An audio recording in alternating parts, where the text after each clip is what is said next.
find me today driving to Bilf Wells, where I am to meet a man from Nextbase. If you recall my road test, or I suppose it was a road test, it was done on the road, my test of the Nextbase DAB adapter,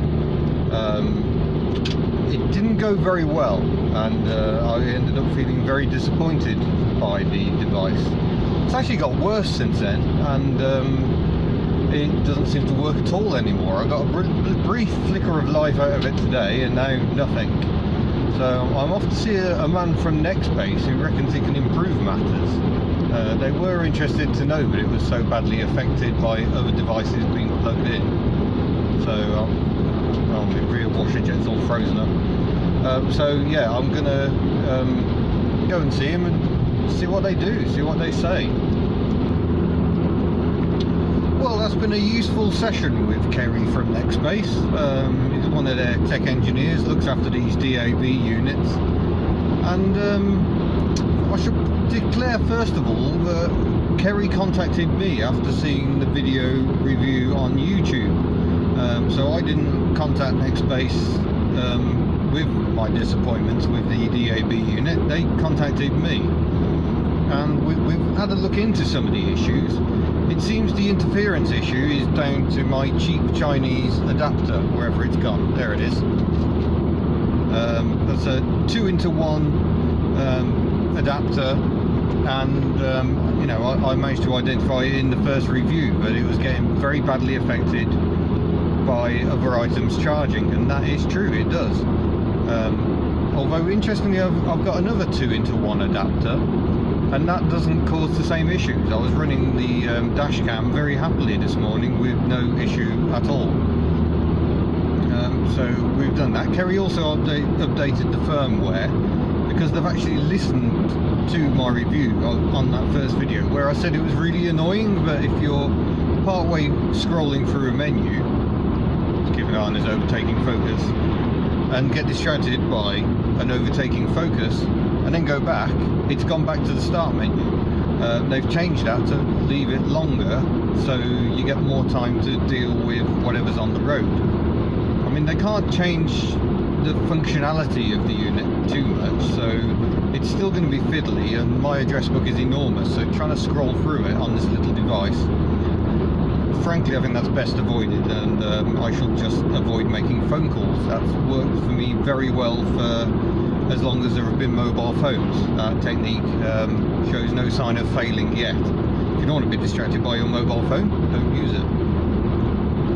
So for those who do like to use their mobile phones, this probably isn't the unit for you, but then it is primarily a DAB unit with some Bluetooth backed onto the side of it. And you know, I've been happily able to listen to 6 music again today, and I'm going to have to see if I can get a better adapter or use the other adapter to avoid the issues I've had.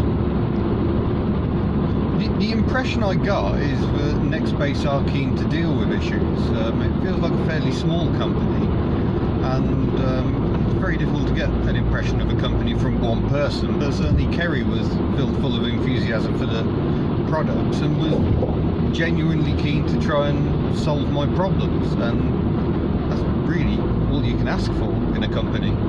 So if they're all like Kerry, then that's good news.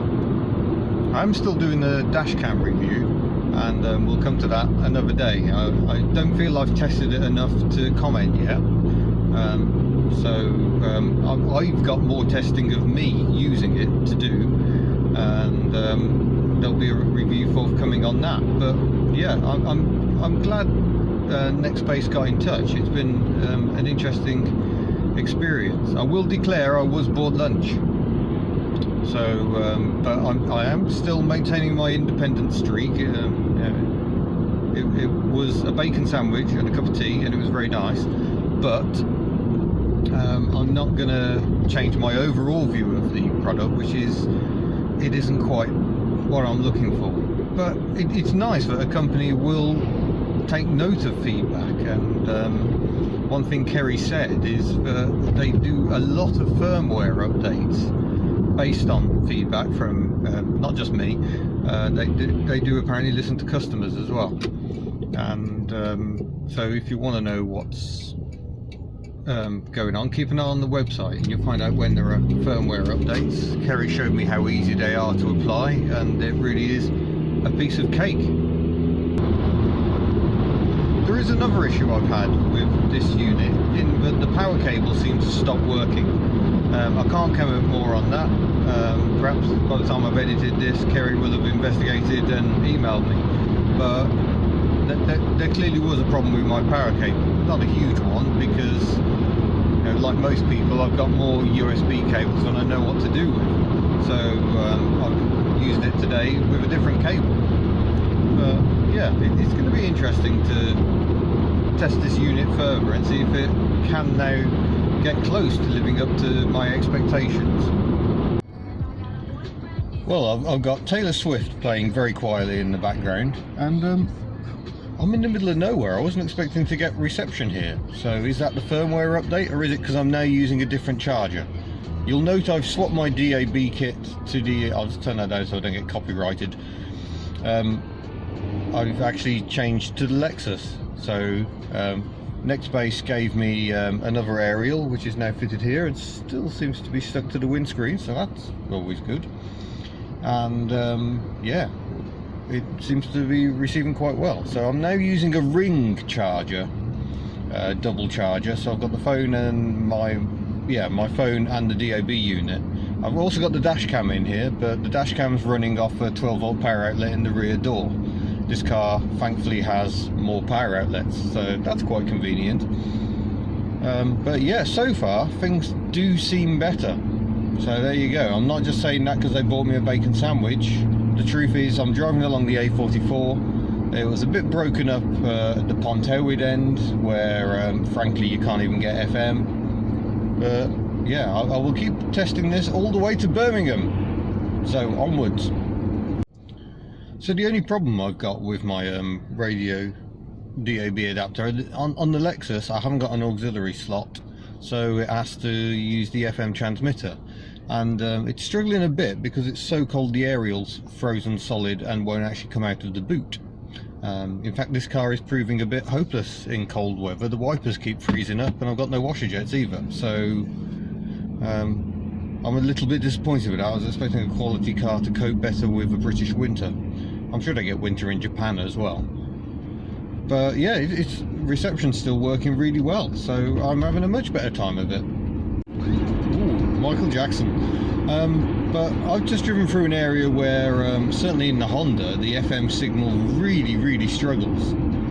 And it's still working. It hasn't dropped out once. I've been listening to Imelda May and Jack Savoretti, is it? All very good on the Chris Evans Breakfast Show. So yeah, I'm listening to a station I can get on normal radio, but listening to it on the DAB just to make sure it works. Not so keen on 6 music in the morning. Sean Keaveney, not my cup of tea. But it'll be Lauren Laverne later. But I'll stick with Ken Bruce and Popmaster for now. One aspect of the DAB unit I haven't tested yet until now is the streaming ability, and I can't demonstrate it on camera because as soon as I start recording it stops doing the music. What I will say is I can hear quite a lot of static hissing. So I've got the aerial up, I'm tuned in, there's a lot of background noise there.